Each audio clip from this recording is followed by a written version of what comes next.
కర్ణాటకలో కొత్త ముఖ్యమంత్రి రాకకు అంతా సిద్ధమైంది. సిద్ధరామయ్య రాజీనామా తర్వాత ఇక డీకే శకం ప్రారంభం కానుంది.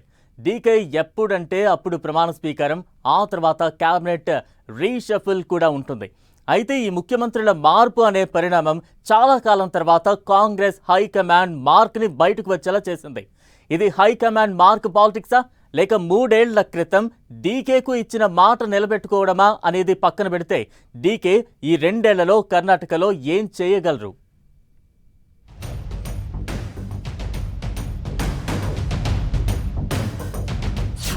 That world trend of Congress returns.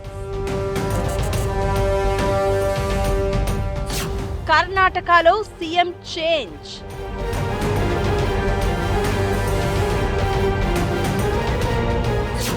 DK సాధించేశాడా లేక ఇది కాంగ్రెస్ మార్క్ పాలిటిక్సా?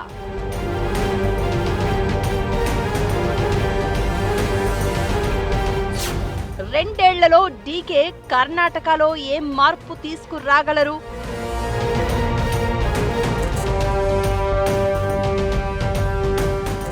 ఇవన్నీ ఇప్పుడు బయట నుంచి చూసేవారికి వచ్చే ప్రశ్నలు. కర్ణాటకలో డీకే శివకుమార్ శకం ప్రారంభమవుతోంది. అయితే డీకేకి ఎన్నికలకు ముందు చాలా తక్కువ సమయమే ఉందని చెప్పాలి. అయితే కర్ణాటకలో పగ్గాలు చేపట్టింది మొదలు నెక్స్ట్ సీఎం తానే అనేది ఆయనకు తెలుసు. కాబట్టి పాలనపై తన మార్కు చూపించడానికి పెద్దగా సమయం తీసుకోకపోవచ్చనే అంచనా ఉంది.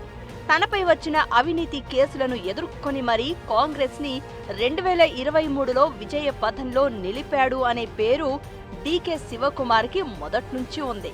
అయితే అప్పట్లో కాంగ్రెస్ హైకమాండ్ మాత్రం ఓ లాస్ట్ ఛాన్స్ అనుభవజ్ఞుడైన సిద్ధరామయ్యకే ఇవ్వాలని డిసైడ్ అయింది.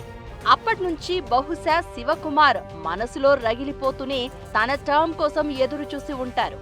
ఎలాగైతేనేం తాను అనుకున్నది డీకే సాధించేశారు అనుకోవాలి. అయితే దాంతో పాటే గతంలో కాంగ్రెస్ తన రాష్ట్రాల్లో ముఖ్యమంత్రులను తరచూ మార్చుతూ ఉండేది. ఈ మధ్య కాలంలో ఆ తరహా రాజకీయాలు ఎక్కడా కనిపించలేదు. అయితే ఇప్పుడు కర్ణాటకలో తిరిగి ఆ పద్ధతి మళ్లీ తిరగబెట్టిందనే చిన్నపాటి ప్రచారం మొదలవగా అసలు ముందు కాంగ్రెస్ అధికారంలో ఉన్న రాష్ట్రాలే తక్కువ కాబట్టి అది రిపీట్ అవుతుందని చెప్పలేము.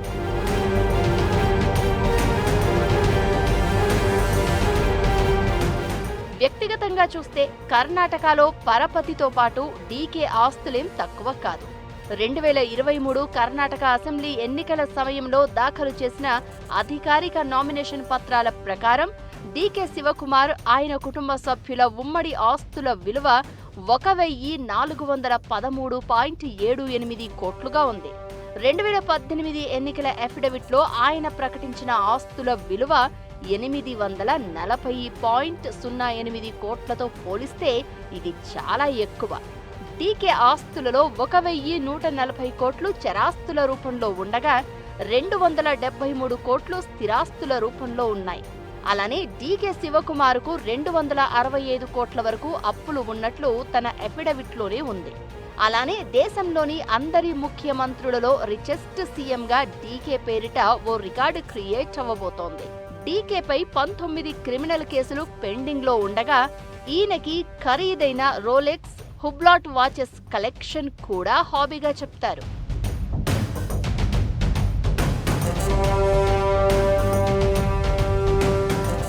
డీకే శివకుమార్ 1980వ దశకంలోనే విద్యార్థి నాయకుడిగా రాజకీయాల్లోకి ప్రవేశించగా 1989లో కర్ణాటక అసెంబ్లీకి ఎమ్మెల్యేగా ఎన్నికయ్యారు.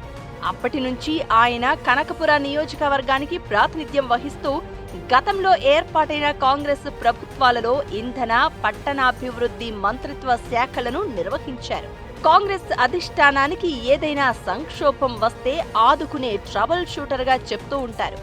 2017 రాజ్యసభ ఎన్నికల సమయంలో గుజరాత్ కాంగ్రెస్ ఎమ్మెల్యేలు చేజారిపోకుండా బెంగళూరు రిసార్ట్కు తరలించి పార్టీ విజయంలో కీలక పాత్ర పోషించడంతో ఆయన దేశ రాజకీయాల్లోనూ గుర్తింపు తెచ్చుకున్నారు. కర్ణాటకలో జనతా కా సేవక్ అనే నిక్ నేమ్తో కూడా డీకేని పిలుస్తూ ఉంటారు.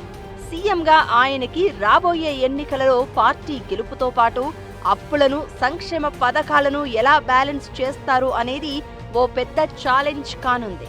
అలానే బెంగళూరు సిటీ ట్రాఫిక్ పై కూడా డీకేకి ఓ ప్లాన్ ఉందని చెప్తూ ఉంటారు.